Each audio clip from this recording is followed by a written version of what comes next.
Buenas noches a todos, bienvenidos a una nueva sesión en Logia Blavatsky. Continuamos con el estudio del libro La clave de la teosofía. Vamos por el subtítulo de la conciencia post-mortem y post-natum, correspondiente al capítulo 9, Kama Loka y Devacham. Bienvenido y adelante, Enrique. Gracias. Muchas gracias, Caro. Como siempre, me da mucho gusto recibirlos en esta nueva sesión de estudio del libro La clave de la teosofía, que, como ustedes bien saben, está hecho a base de preguntas y respuestas de la propia señora Blavatsky para tratar de aclararnos en nuestras mentes todo el contenido de los fundamentos de la teosofía en sus diferentes aspectos. Bien, entonces continuamos y la siguiente pregunta es, ¿entonces el hombre personal siempre continuará sufriendo ciegamente las penalidades en que el ego incurrió? La respuesta es, no del todo así. En el momento solemne de la muerte, todo hombre, aun cuando la muerte sea repentina, ve trazado ante sus ojos y en sus menores detalles el itinerario de su pasada vida. Durante un corto instante, el ego personal se funde con el ego individual, omnisciente, formando con éste uno solo. Pero basta ese instante para revelarle toda la cadena de causas puestas en acción durante su vida. Se contempla y comprende entonces a sí mismo tal cual es, desencarnado de toda adulación y propias ilusiones.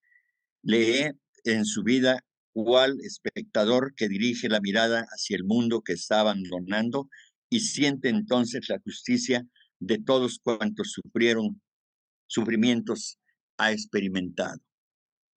Bien, creo que algunos de nosotros, por lo menos, ha escuchado este asunto de los casos en que, o del caso en que eh, el ser humano está a punto de abandonar tanto el cuerpo físico como este plano.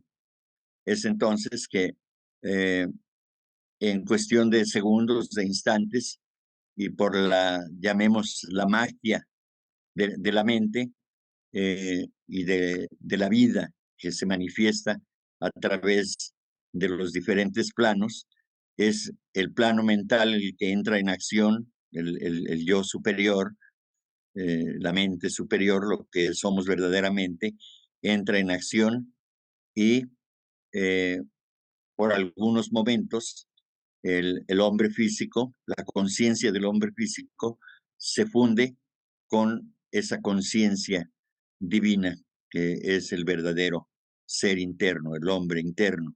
Y es entonces que podemos ver como si fuéramos viendo rápidamente, de manera consciente, como si fuéramos viendo una película a toda velocidad, lo cual seguramente no parece a toda velocidad para el ser superior, simplemente es una acción, un evento que reúne aquellos elementos de la vida que está dejando, de esta encarnación presente, o que está, sí, del presente que está dejando tras de sí. Entonces, esto realmente parece algo mágico y para quienes no están identificados con estos temas, pues seguramente pensarán que estamos delirando, ¿no? Que eso no existe y que solamente en el momento de la muerte llega y uno ya no tiene nada que ver con este mundo, pero pues en las religiones se enseña que pues se va uno a la diestra del Padre o se va uno al infierno de acuerdo al comportamiento que haya uno tenido. Pero aquí de manera científica se explica esta situación que vivimos todos y en la cual yo creo Así es efectivamente, porque este es un estudio serio y de esta manera es como nosotros podemos ir comprendiendo cuál es la vida del yo superior, del alma humana propiamente dicho, que se desprende de el cuerpo físico, lo abandona y también abandona este plano de conciencia, este plano físico. Es de esa manera.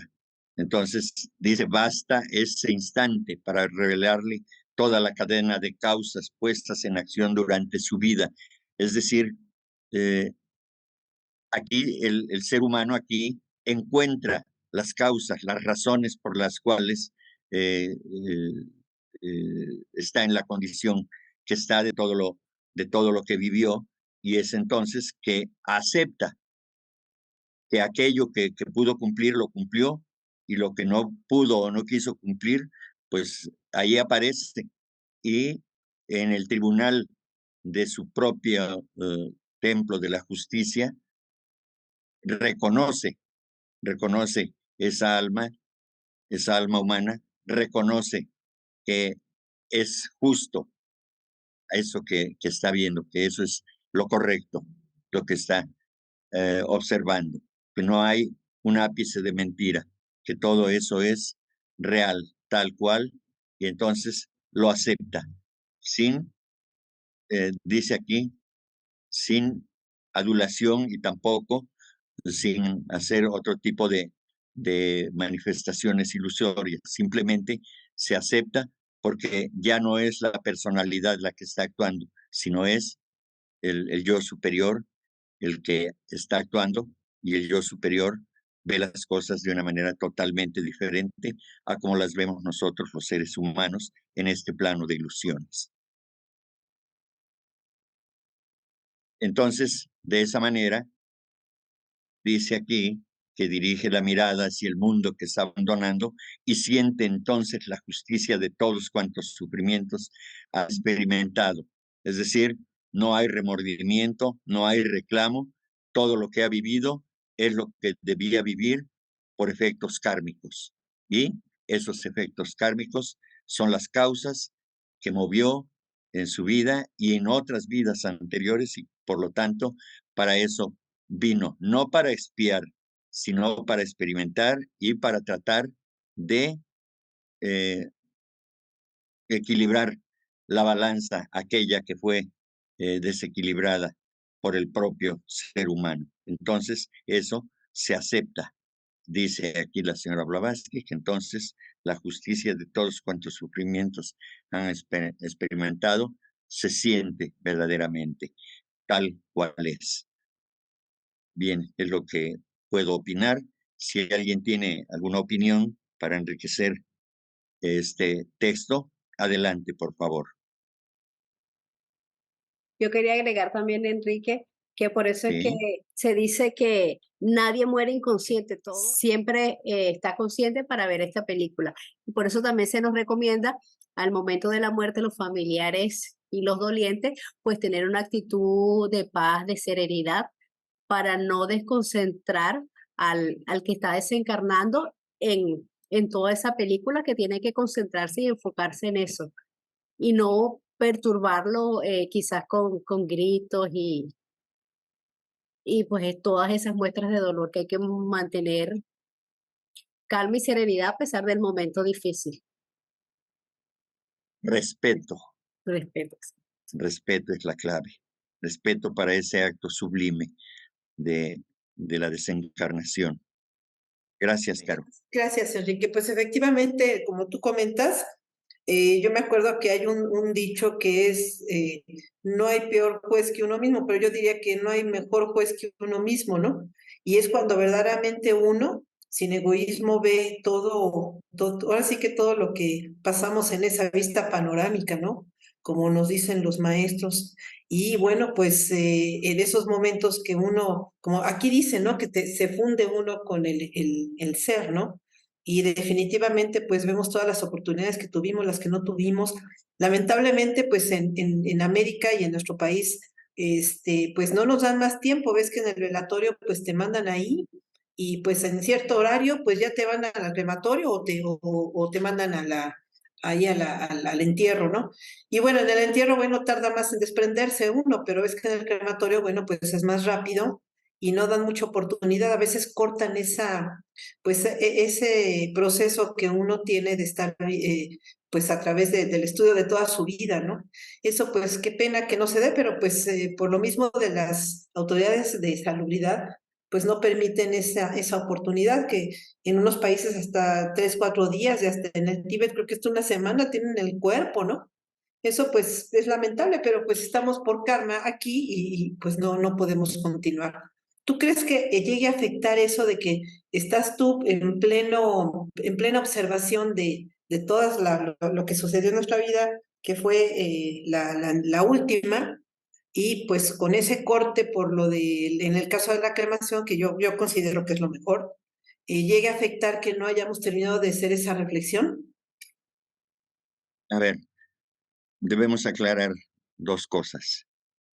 En este párrafo, en la respuesta que se da, es en el momento de la desencarnación, no cuando ya está desencarnado y que se está velando el cuerpo, ¿sí? Ahora bien, no es, aquí en México se llega a un acuerdo y para eso se paga de cuánto tiempo quiere uno tener el cuerpo ahí, en velación, ¿sí? No hay una ley que diga de tantas horas nada más. Se asume de parte de la administración de los velatorios, de los servicios funerarios, cuánto tiempo desean los dolientes que esté ahí o los interesados en este caso, ¿no? Pues yo he participado en muchos acontecimientos de esa naturaleza y pues se llega a un acuerdo porque para eso se paga. Entonces el servicio lo quiero por tantas horas, ¿verdad? Ya sea porque un familiar tiene que venir de otro país o porque están en otro punto de la República y les es difícil llegar a tiempo y entonces pues esperan. Eso así es. Incluso eh, paisanos que fallecen en Estados Unidos, pues tardan hasta un mes en repatriarlos a veces y así vienen, ¿no? Entonces, eso está regulado de esa manera. Y entonces, repito, el asunto de la desencarnación es el momento y es el momento sublime del que hablaba Caro precisamente, que son los instantes esos cuando ya uno ve que está agonizando una persona y está uno rodeando al que va a desencarnar, ¿qué es lo que hacemos regularmente? Empezamos a gritar, como dijo Caro, empezamos a llorar, a abrazarnos al cuerpo del que está partiendo, y ese es el momento que debemos respetar, ese. Ya cuando ya se entiende que ya desencarnó, pues eso ya es otro asunto. Ya el yo superior ya no tiene contacto. Es más, se dice, se dice que como ya el cuerpo, es decir, la conciencia física ya no puede responder, entonces toma el control, el yo superior, y entonces ya no hace caso de los llantos y de toda esa cosa. Sin embargo, por respeto, debemos hacer todo eso. A veces son tan intensas las expresiones de dolor que sí puede llegar a afectar precisamente ese trabajo que se está haciendo en ese momento de la desencarnación. Pero cuando ya el yo superior toma control de las acciones, ya no hace caso, ya no hay respuesta en el cuerpo físico de ninguna manera, ¿sí? Incluso a mí me tocó ver en el caso de mi papá, cuando se le inyectaba porque falleció por enfermedad de cáncer, y llegó el momento en que la inyección que le ponían para evitarle el dolor, ya no hubo respuesta del cuerpo físico, ya no recibió el líquido de la inyección. Ya la persona, la enfermera que lo inyectaba, dice, ya no hay nada que hacer, ya no siente él, porque ya no recibe el líquido que se le está inyectando, ya no. Entonces, quiere decir que ya el cuerpo físico ya estaba inoperante completamente y entonces solamente algunas partes del cuerpo físico seguían funcionando, como es el corazón y el cerebro y algún otro chakra que tenía que ver con la sobrevivencia mientras se desencarnaba. Pero en términos generales, el cuerpo físico ya no respondía y por lo tanto, ya digamos, aunque nosotros observábamos que se movía, pero ya no había conciencia, la conciencia física ya no estaba ahí. Sí, muy buenas noches, saludos a todas y todos, hermanos. Gracias. Sí, hay algunas preguntas que se me vienen a la mente, a ver si me puede ayudar, son, ¿qué sucede al momento, vamos a decir, inmediato, posterior a la muerte? O sea, ¿a dónde o qué pasa con la conciencia, el alma o espíritu de esa persona? Vamos a decir, 1 minuto después que murió, 2 minutos, 1 hora, 2 horas. ¿Qué va sucediendo? De manera general, para la inmensa mayoría de los seres humanos, hoy en día, que desencarnamos, quedamos en un estado digamos, de sueño. Se pierde la conciencia de este plano y también todavía no acabamos de establecernos en el siguiente plano. Y entonces, para la inmensa mayoría que estamos poco desarrollados en nuestra evolución, entonces caemos en una especie de sueño, de letargo. Puede durar una semana, unas semanas, unos meses, incluso años antes de despertar al nuevo estado de conciencia, en el otro plano de conciencia, ¿sí? Eso es lo que ocurre. Bueno, perfecto. En ese sentido, ¿ocurrirá algo? ¿Se tiene algo de conciencia como en esa transición al otro estado? Eh, o, ¿O no de la manera en que nosotros la conocemos en este cuerpo físico? Me imagino, ¿no? Que cambia. Sí, el siguiente estado, regularmente, al que pasamos, es al Kamaloka, es decir, un estado de conciencia emocional. Y es lo que en la religión católica se le llama el purgatorio, ¿sí? Porque todavía viene la segunda muerte, la cual habrá de acontecer precisamente en ese plano. Es decir, habrá que irse deshaciendo de esas energías emocionales que nos acompañaron en la vida en este plano y que continúan con nosotros y tenemos el yo superior tiene que deshacerse de ellas para que pueda continuar su liberación hasta alcanzar el plano que le corresponde, que es el plano manásico, ¿no? El plano de bachánico. Correcto. Y ya por último, ¿qué determina el que una persona se muera? Se me ocurrieron 3 cosas, no sé si estoy muy perdido, que pudieran ser el karma, alguna enfermedad y que ya haya cumplido su misión. Me imagino que debe haber un programa que determine que pues, ya cumpliste lo que venías a hacer y te tengas que ir, o que te hayas provocado una enfermedad también, o un accidente también, o el karma, ¿no? Que algo se genera y hace que te tengas que ir. ¿O qué determina que una persona se muera? El karma, en cualquier circunstancia, menos en el accidente. Eso no está dentro de lo kármico.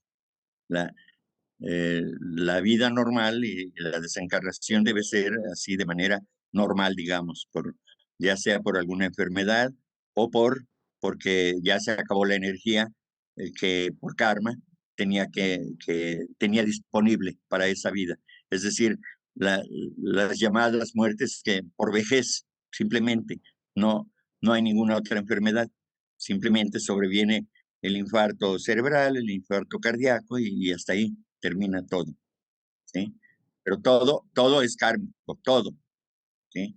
Solamente queda excluido lo de los accidentes, las muertes violentas y eso no está considerado según la Muy bien. literatura teosófica. Ujú. Correcto, muchas gracias. Muy bien. Buenas noches. Gracias por preguntar. Eh, Sí, gracias, Enrique. Buenas noches, hermanos. Nada más para redondear un poquito el comentario acertado de Carito, que dijo al principio, en una de las cartas de nuestro recuerdo, que dice que nadie morimos ni loco ni inconscientes. Entonces, esto es revelador porque, por ejemplo, en los casos donde alguien, quiero pensar, está en una situación de coma, o por ejemplo, que tenemos que alguien que tenga un desorden mental, vamos a decir Alzheimer, o una situación pues de locura, de demencia senil, por ejemplo, tantos desórdenes mentales que existen, pues lo que nos dice esa enseñanza es que en el último momento de vida nos volvemos conscientes, como bien lo dijiste, ¿no? Para que se nos corra ese video, como a veces también se le llama, de ver nuestra encarnación que se está extinguiendo en sus últimos momentos. Y el otro punto que quería hacer es, leyendo aquí el párrafo donde dice: "Basta ese instante para revelarle toda la cadena de causas puestas en acción durante su vida". Es decir, ahí estamos hablando de karma, ¿no? Es decir, son causas, son semillas que pusimos, escandas tal vez, que reforzamos a través de comportamientos, de pensamientos en esta encarnación. Y más adelante incluso se dice: "Siente entonces", al final del párrafo dice: "Siente entonces la justicia de todos cuantos sufrimientos ha experimentado". Entonces, el primer renglón de causas, ¿no? Y el último renglón yo lo interpreto como consecuencias de esas causas.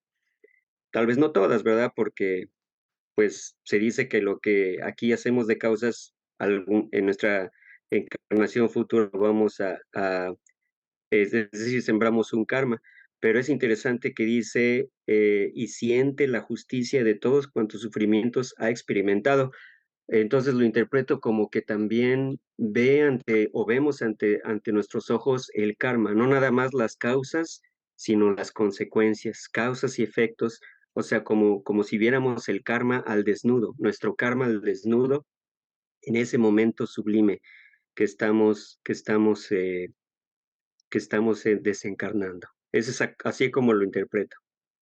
Bien, gracias, Ricardo. Eh, ¿Ves? yo lo diría en pocas palabras, está muy bien lo que dijiste, y lo diría así en pocas palabras. Cuando dice, siente entonces la justicia, entonces comprende y acepta. Eso es la clave, acepta. No hay injusticia. Todo lo que ha ocurrido, las causas que movió, tienen sus efectos, lo acepto, digamos, de todo corazón, lo acepto, así es, cumplí o no cumplí y así queda. Ya, desde luego, no podré decir que le causa felicidad o resignación y demás, ¿no? Eso es otro asunto, pero de que acepta, acepta. Por eso había yo comentado que ante el tribunal de su propia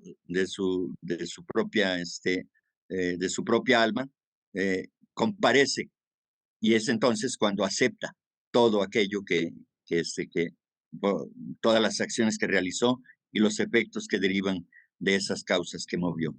Gracias, Ricardo. Gracias, Enrique. Todos, buenas noches. Dos comentarios y una pregunta. Recuerdo haber leído en algún texto hindú, creo que fue en el libro tibetano de la vida y de la muerte, que los dos momentos más solemnes y sublimes de un ser humano que debieran estar acompañados por quietud, armonía, son el nacimiento y la muerte. Y que, contrariamente en Occidente, eso no se observa. sino todo lo contrario, el trauma de nacimiento, entonces los gritos de la orden del médico, que por aquí, que por allá, que rápido, que despacio, que corte, que no corte, y estamos naciendo, enfrentándonos a ese trauma de choque no dimensional, pero físico, ¿no? De ruido, de temperatura, de tacto, de todo. Y al momento de partir, lo mismo como ya bien expresaste. En las grandes ciudades la mayoría de los adultos mayores estamos muriendo en hospitales o clínicas. Igual también allá están las enfermeras asistiendo lo mejor que pueden, con la mejor intención, los ruidos de máquinas, los familiares que se convierten cada uno en un médico que opina distinto, que háganle esto, háganle aquello, y se fue. Bueno, eso era un comentario. La pregunta es, ¿el cuerpo astral, se dice, necesita un tiempo indefinido para desprenderse totalmente del físico? Por eso las teorías de que se debe esperar, de que unas horas, de que más, de que menos. ¿Qué pasa con ese desprendimiento y agotamiento del cuerpo astral antes de pasar al cama loca? Por favor. A ver, para evitar confusiones, ¿no? Lo que pasa es de que se le llama comúnmente, le llaman cuerpo astral al, al, al Kamarupa, ¿sí? Le llaman el cuerpo astral.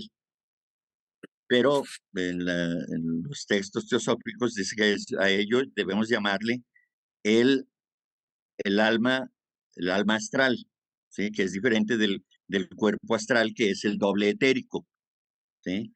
Entonces, entonces, hecha esta aclaración, creo que aquí te refieres al Kamarupa, ¿sí? Al que va a estar en, en, en el plano de Kamaloka, en el Sí, plano. correcto. Ajá, ok. Entonces ya hecha la aclaración, esta, esto es así. Entonces, sí, al momento de la muerte, ese paquete, digamos, de principios se separa del cuerpo físico y su doble etérico, ¿sí? Que son los dos cuerpos más densos. El alma astral o Kamarupa, ese es mucho más sutil, ¿verdad?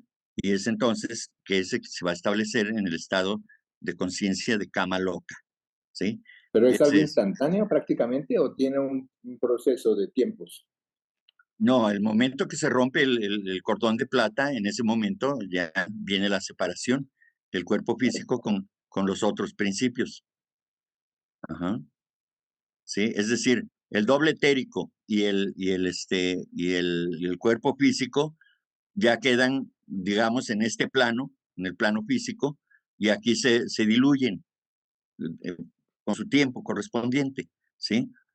Y el Kamarupa, ese es el que hablamos, de que ese ya se separó y ahora va a vivir en su plano, dependiendo del estado evolutivo de la persona desencarnada, durará unas semanas o unos meses o hasta 500 años de estar en ese estado, porque tiene que deshacerse de todas esas emociones y deseos y de toda esa cosa que lo atan a las cuestiones materialistas todavía. Ajá.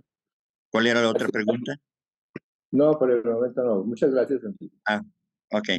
Gracias a ti, Alberto. Bueno, te voy a leer una pregunta, Enrique, que escribió Lupita en el chat. Dice, buenas noches. Si un accidente no es producto del karma, entonces sigue el mismo proceso al morir y desencarnar.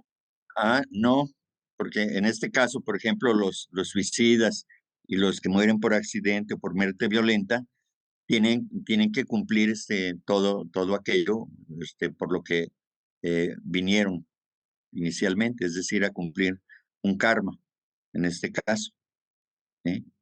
Es decir, si faltaban 10 o 15 o 20 años o un año para que muriera de manera normal, ateniéndose a la ley kármica, todo lo que le faltaba por vivir va a tener que vivir esas condiciones, vamos a decir, aunque ya no en el cuerpo físico, pero las experiencias tienen que vivirse, porque el karma no puede ser burlado.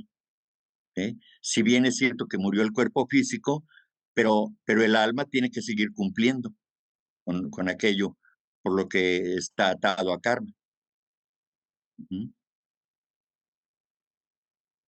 Entonces no es lo mismo que una persona que cumplió, que murió por vejez, digamos, en el caso extremo, pues o más contundente, murió porque ya se le acabó la energía y ya se tuvo que ir. Hasta ahí le permitió el karma, es lo que tenía programado, y hasta ahí terminó.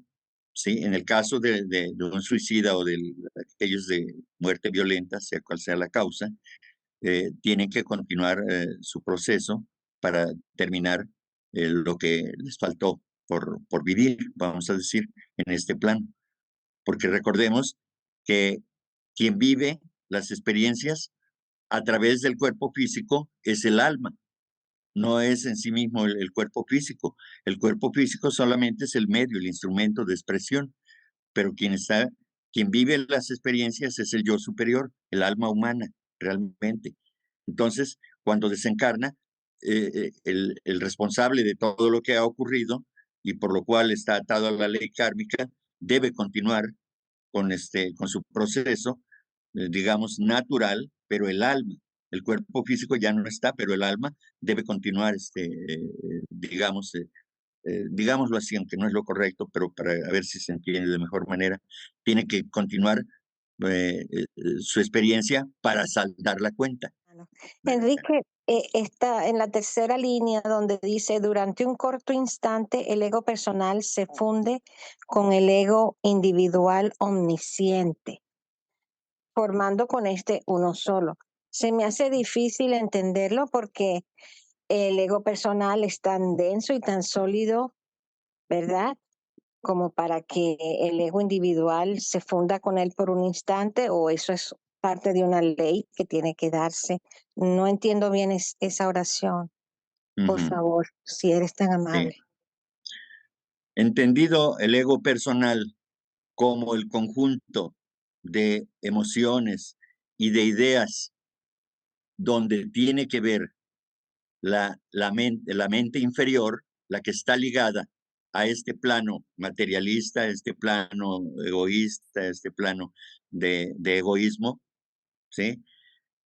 Cuando esto ocurre, ¿sí? Entonces, cuando ocurre durante este corto instante, dice, el ego personal se funde con el ego individual, es decir, la mente superior ilumina por ese corto instante, por ese corto momento, ilumina a la mente inferior para que, para que juntos puedan recordar, porque quien ha estado experimentando es la mente inferior y entonces es la que tiene contacto con todas las causas que vivió y las razones por las que realizó tales y cuales acciones, y entonces la mente superior ilumina a la mente inferior para que tenga conciencia de ese acontecimiento. ¿Sí? Entonces, por eso dice que se funden en uno solo, porque finalmente la mente es una sola, pero, pero la mente inferior utiliza al cuerpo, perdón, al cerebro físico, ¿sí? Para poder expresarse en este plano. Es lo que ocurre en este caso. Entonces, esa conciencia del cerebro pertenece a la mente inferior, pero ya el cerebro físico ya casi, digamos, tiene muy poca actividad en este sentido y quien opera mayormente es el cerebro etérico, ¿sí? La contraparte física más sutil, que sigue siendo, desde luego, de lo más grosero, de lo más grueso de la materia, ¿no? Pero mucho menos grosero que el cuerpo físico, la forma física que conocemos. Ujú. Eso es lo que yo percibo, que de esta manera se puede explicar esto. Es la conciencia personal se funde con la conciencia superior, con la conciencia espiritual, ¿sí? Porque lo ilumina. la conciencia espiritual ilumina a esta parte para que pueda comprender todo este proceso, porque no se le puede arrancar de raíz. Entonces tiene que quedar eso también, digamos, grabado en la mente inferior para que cuando regresemos, esas escandas queden ahí como unas semillas que habremos de reconocer cuando regresemos. Es lo que puedo entender. Gracias, Enrique. Entonces es como una ley, porque es algo que básicamente no se debería dar a menos que el yo individual haya ascendido a cierto nivel que pueda tener contacto con la mente superior. Sí, bueno, es que no es que sea una ley, es que es bajo la ley de afinidad, la ley de karma y todo eso. O sea, no es una ley específica para ese momento ni para esa situación. Es la ley de karma la que interviene ahí directamente. Y en la desencarnación y en la encarnación, pues está involucrada las dos leyes, la ley de reencarnación y la ley de karma, y por supuesto la ley de evolución. Entonces, en la medida que sea consciente o semiconsciente o inconsciente, totalmente, pero hay ese instante en que la conciencia superior ilumina todo ese proceso. Como lo dije desde el principio, luego lo repitió Caro, lo explicó de otra manera y lo reforzó Ricardo. O sea, precisamente por eso ilumina la mente superior a esa parte inferior para que sea consciente de todo ello, porque ya no está en el plano físico y por tanto requiere del apoyo de la mente superior para que pueda llegarle esa comprensión tan necesaria para ese momento específico. Hola, buenas noches, Enrique. Gracias, Caro. Quería hacerte una pregunta. Muchas veces he visto que, inclusive dentro de lo que es la parte de la muerte, muchas de las que se van a ir tienen miedo, Enrique. Tienen miedo a ese paso, ¿no? Y a veces es tan desconocido para nosotros que realmente pues muchos se invocan a lo que es su religión, ¿no? ¿Cómo poder nosotros apoyar o ayudar a una persona que está en esa parte de trance? Se dice que la teosofía pues es el silencio, ¿no? El dejarlo estar tranquilo, pero es muy difícil en ese proceso doloroso, sobre todo para una familia, ¿no? Sí, en ese instante, quien pudiera ayudar sería alguien muy evolucionado como un adepto, un maestro de sabiduría, pero es claro que no lo va a hacer porque los maestros no intervienen en lo más mínimo para que esa alma cumpla con su propósito de vida desde el punto de vista kármico. Entonces, la ayuda que sí podemos dar es dar esta información a quienes no estudian teosofía y dar esta información, aunque en esta personalidad, en la personalidad que tenga, pueda escuchar que alguien le está tratando o le está explicando algo que no acepta, aún y cuando no lo acepte, en el momento supremo de la desencarnación, habrá de servirle, pero eso es previo, porque en el momento no hay nada que hacer. Ya lo explicamos, que es mejor dejarlos en paz, como tú mismo lo dices, y demás. Entonces, lo prudente, lo sabio, lo recomendable es dar esta información a nuestros familiares, a nuestros amigos, aunque no lo acepten. Finalmente, cuando llega ese momento sublime, tan delicado, tan importante para la vida del alma, ahí ya no hay problema, porque entonces esas ideas, aunque no las haya aceptado, pueden servirle como guía para que esté más tranquilo. Y es obvio que tengamos miedo porque no recordamos cómo es ese plano en el que vamos a estar, porque se nos ha metido tanto en la mente las ideas que nos dicen en las religiones, que por un momento quizá la mayoría de las personas pueden decir, ¿y qué tal si me voy al infierno? ¿No? Entonces, son cosas desconocidas, siempre tenemos miedo a lo desconocido. Como la personalidad desconoce ese plano, pues entonces, y el alma humana que va a desencarnar eh, no, no tiene un cerebro que esté capacitado para, para poder recordar lo que es el plano de Vajránico, pues entonces por eso existe ese, ese temor, yo creo. Eso es lo que siempre tenemos miedo a lo desconocido. Bueno, pero ese es el lado de la persona que se va, ¿no? Que fallece. Pero en el Sí, lado de la familia, ¿qué podemos hacer? Porque hay mucha culpa dentro de cada ser por lo que hizo o no hizo, ¿no? Y al final de cuentas, en vez de, yo he visto muchos casos en donde pues casi se desgarra, ¿no? Por esa parte de inconsciencia que tenemos, ¿no? bueno, pues decirles que no, recomendarles que no hagan ese tipo de acciones porque lo único que hacen es perjudicar a su llamado ser querido. Lo están perjudicando porque no lo dejan partir. Si has leído los libros de la doctora Kübler-Ross, pues ahí vienen los ejemplos de los casos de gente que no podía desencarnar porque lo estaba reteniendo el familiar, el poder del deseo de la persona que no lo dejaba partir, pues era muy grande y entonces están ejerciendo una influencia sobre la pobre alma que también ve que su familiar está sufriendo y no quiere dejarlo. Entonces, para eso es que hay que preparar a estas personas a que dejen de practicar ese tipo de acciones que en lugar de ayudar, estorban al llamado ser amado. Entonces, eso debemos hacer, educar, vamos a decir, por lo menos intentar educar, darles claridad a nuestros amigos, a nuestros familiares, de que eso es algo que perjudica a nuestros seres queridos que van a desencarnar.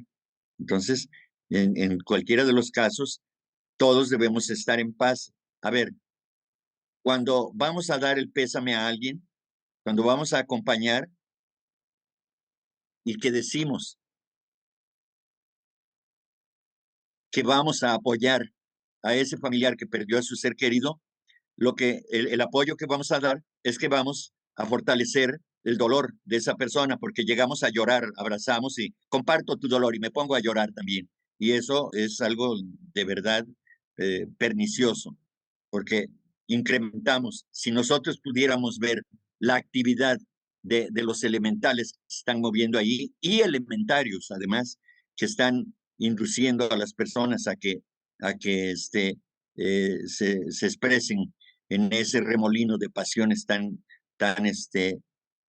tremendo que verdaderamente nosotros diríamos eso es el infierno, ¿verdad? Con tantas entidades que nosotros estamos creando en ese momento, monstruosas de verdad, eh, llenas de dolor y llenas de angustia, de miedo, de pavor, y eso se lo transmitimos a nuestro ser querido, porque nosotros estamos creando ahí un elemental poderoso que estará influyendo en el medio ambiente del que está partiendo. Entonces, por eso esas cosas que son tan perniciosas y debemos de enfocar nuestra atención a aquellos seres queridos que tenemos cerca y que podemos irlos preparando desde ahora, que se olviden de estar haciendo ese tipo de manifestaciones, porque la verdad es de que igual que, como dice Paracelso, cuando se habla le habla que recomienda a aquellas personas que tienen miedo precisamente, no temas, porque no sabes los ejércitos con los que cuentas. Es decir, son ejércitos poderosos que has fabricado con tu mente y que son fuerzas de la naturaleza que están ahí, prestas a prestar ayuda, pero también están las fuerzas contrarias. Entonces, dependiendo de nuestra actitud, de nuestro pensamiento, será como sea la respuesta. Eso es lo que creo.